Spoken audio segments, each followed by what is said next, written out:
미가서 말씀입니다. 미가서 1장 1절부터 9절까지의 말씀, 여러분 가지고 계신 성경 구약 성경 1290면에 있습니다.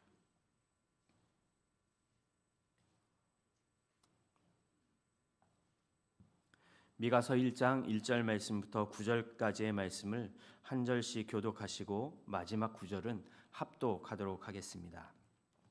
제가 먼저 1절 말씀을 읽겠습니다. 유다의 왕들 요담과 아하스와 히스기야 시대의 모레셋 사람 미가에게 임한 여호와의 말씀, 곧 사마리아와 예루살렘에 관한 묵시라. 백성들아, 너희는 다 들을지어다. 땅과 거기에 있는 모든 것들아, 자세히 들을지어다.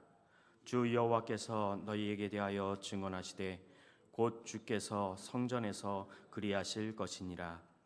여호와께서 그의 처소에서 나오시고 강림하사 땅의 높은 곳을 밟으실 것이라. 그 아래에서 산들이 높고 골짜기들이 갈라지기를 불 앞에 밀초 같고 비탈로 쏟아지는 물 같을 것이니 이는 다 야곱의 허물로 말미암음이요 이스라엘 족속의 죄로 말미암음이라. 야곱의 허물이 무엇이냐? 사마리아가 아니냐? 유다의 산당이 무엇이냐? 예루살렘이 아니냐? 이러므로 내가 사마리아를 들의 무더기 같게 하겠고 포도심을 동산 같게 하며 또 그 돌들을 돌짜기에 쏟아내리고 그 기초를 드러내며 그 새긴 우상들은 다 부서지고 그 음행의 값은 다 불살라지며 내가 그 목상들을 다 깨뜨리리니 그가 기생의 값으로 모았은즉 그것이 기생의 값으로 돌아가리라. 이러므로 내가 애통하며 애곡하고 벌거벗은 몸으로 행하며 들깨같이 애곡하고 타조같이 애통하리니. 함께 읽겠습니다. 이는 그 상처는 고칠 수 없고 그것이 유다까지도 이르고 내 백성의 성문 곧 예루살렘에도 미쳤음이니라. 아멘. 오늘은 하나님이 오신다라는 제야의 말씀으로 함께 은혜를 받겠습니다. 아주 오래전 어떤 성읍에 이런 일이 있었습니다. 한밤중에 잠들어 있던 사람들이 갑자기 땅이 흔들리는 것을 느꼈습니다. 그리고 그 느낌 때문에 눈을 떴지요. 처음에는 바람 때문이겠거니라고 생각했지만 곧 묵직한 발걸음을 옮기는 소리가 땅바닥을 통해 들려왔습니다. 사람들은 문틈을 통해 밖을 살펴보았습니다. 산 위에서 거대한 분진이 일어났고 서늘한 기운이 골짜기마다 스며들었습니다. 왕이 오신다. 그분이 친히 이곳으로 오신다. 누가 그런 말을 전했는지 알 수 없었지만 사람들은 그 자리에서 몸을 떨기 시작했습니다. 사람들이 몸을 떨었던 이유는 왕의 성품 때문이 아니라 바로 자신들의 삶 때문이었습니다. 왕이 거룩하고 정의롭다는 것은 모두가 알고 있었지만 마치 자신들은 정의롭지 못했고 또한 하나님을 경외하지도 않았기 때문에 이 음성에 대해 두려워할 수밖에 없었던 것입니다. 하나님이 오신다. 하나님이 친히 이곳으로 오신다. 오늘 본문 미가 1장의 말씀은 바로 이런 장면을 그리고 있는 본문이라고 말씀드릴 수 있을 것입니다. 하나님이 오신다. 하나님은 침묵하지 않으시고 그분은 산을 녹일 만큼 강하시며 또한 백성의 죄를 깨뜨릴 만큼 거룩하게 오실 것이다. 또한 하나님은 오늘 본문의 말씀을 읽고 있는 모든 독자들에게 이렇게 질문하십니다. 너희는 지금 내 발걸음의 소리를 들을 준비가 되어 있느냐?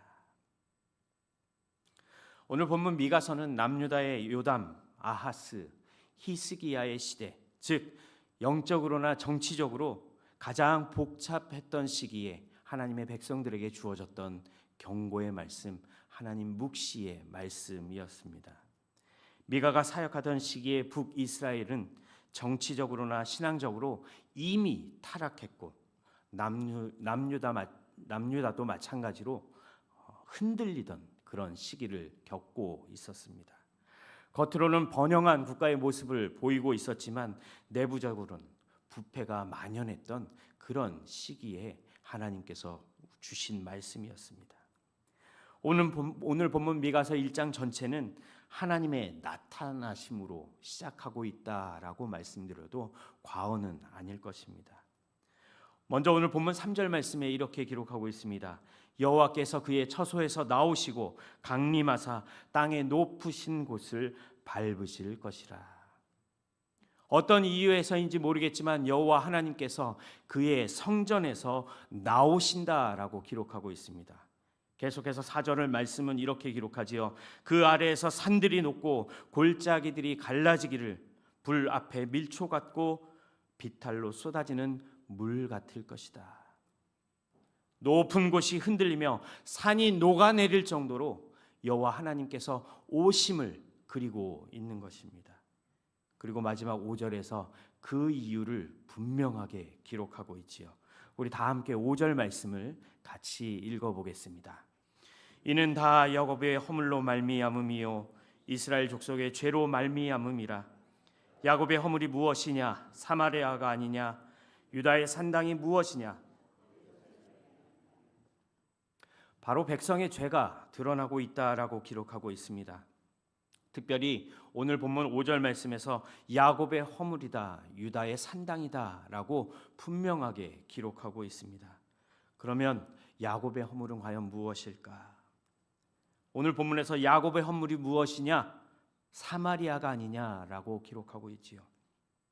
야곱은 북이스라엘 전체를 가리킨다고 말할 수 있습니다. 당시 사마리아는 북이스라엘의 수도예요. 성으로 백성의 배도 그리고 우상 숭배가 집약된 중심지라고 말할 수 있을 것입니다. 바알과 아세라 각종의 우상들을 섬겼던 장소였고 권력자들의 착취와 억압 그리고 가난한 자들에게 대한 압제 등의 불의가 가득했던 곳이 바로 사마리아였던 것입니다.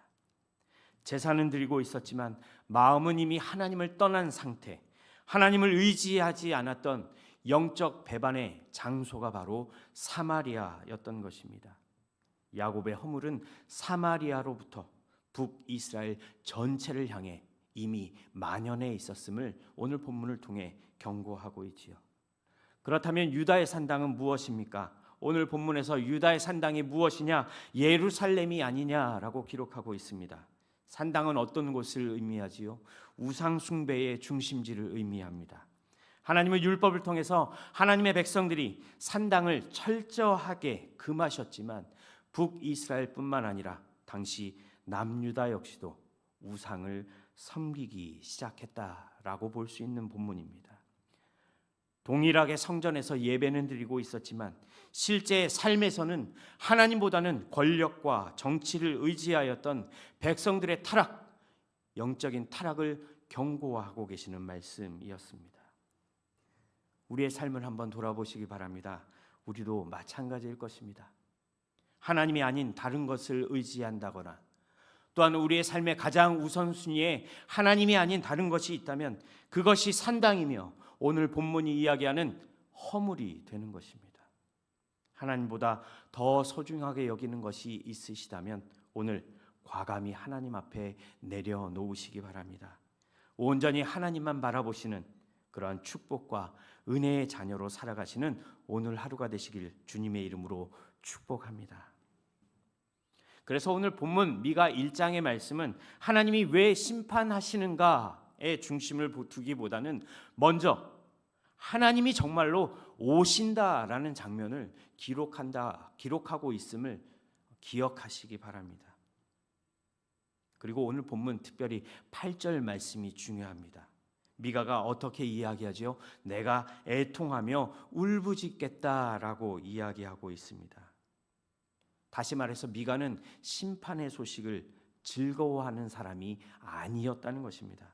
백성의 죄를 보고 아파해 하시는 하나님과 함께 애통하며 애곡하는 그런 선지자였다는 것입니다. 그렇다면 오늘 본문을 통해 미가서를 통해 미가가 전하고자 하는 메시지는 무엇이었는지 몇 가지만 간단히 살펴보려고 합니다. 먼저 첫 번째로 미가가 외치는 메시지는 바로 하나님은 침묵하지 않으신다라는 것입니다. 미가의 시대는 하나님의 뜻이 전혀 보이지 않는 영적으로 맹인과 같은 그런 시기를 겪고 있던 시기였습니다. 형식적인 예배는 있었습니다. 성전도 있었습니다. 예루살렘은 더욱 화려해졌습니다. 하지만 하나님은 말씀하시지요.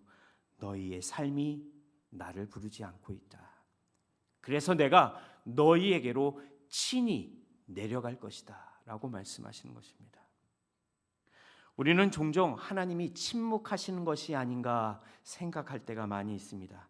기도의 응답이 늦어지는 것 같고 세상은 더 악해지는 것처럼 보일 때가 있습니다. 심지어 불의를 행하는 자들이 하나님을 믿는 백성들보다 더 잘 나가는 것처럼 보일 때가 있습니다.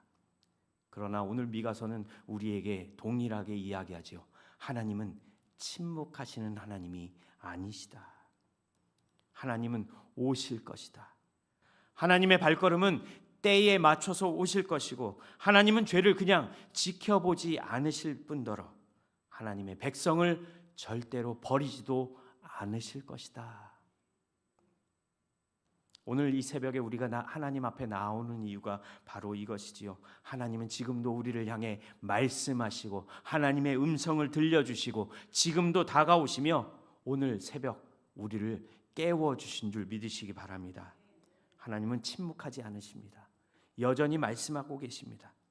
오늘 특별히 기도를 통해서 하나님의 음성을 들으실 수 있는 귀한 아침이 되시기를 소망합니다. 미가가 외치는 두 번째 메시지는 이것입니다. 하나님이 다루시는 죄는 바로 우리 안에 있다라는 것입니다. 그래서 미가 1장 5절 말씀은 이렇게 이야기하죠. 이는 다 야곱의 허물로 말미암음이요 이스라엘 족속의 죄로 말미암음이라. 야곱의 허물이 무엇이냐? 사마리아가 아니냐? 유다의 산당이 무엇이냐?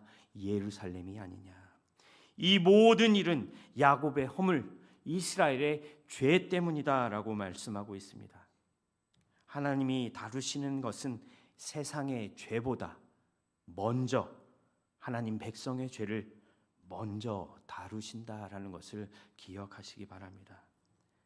하나님께서 이렇게 말씀하시지요. 세상이 어둡다고 말하기 전에 먼저 너희 안에 있는 죄들을 보아라. 우리는 때론 주변의 악을 보며 분노할 때가 많습니다. 그러나 하나님은 우리 마음의 교만, 무관심, 불순종을 먼저 비추어 주시기를 원하시는 것입니다. 이 새벽에 하나님께서 조용히 말씀하실 것입니다. 너희들의 예배는 과연 나를 향하고 있느냐? 너희의 일상은 나를 항상 기억하고 있느냐? 그리고 너희의 선택은 내가 너희에게 준 말씀을 중심으로 따라 선택하고 있느냐? 하나님의 오심은 우리를 정죄하게 하심이 아니라 바로 죄의 자리에서 우리를 돌이키게 하게 하심을 위함이심을 기억하시기 바랍니다. 마지막으로 미가가 외치는 메시지는 이것입니다.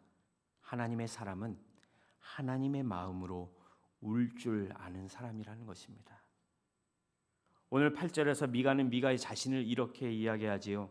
이러므로 내가 애통하며 애곡하고 벌거벗은 몸으로 행하며 들깨같이 애곡하고 타조같이 애통하리니 내가 애통하며 울며 벗은 몸으로 다니리라 이야기합니다.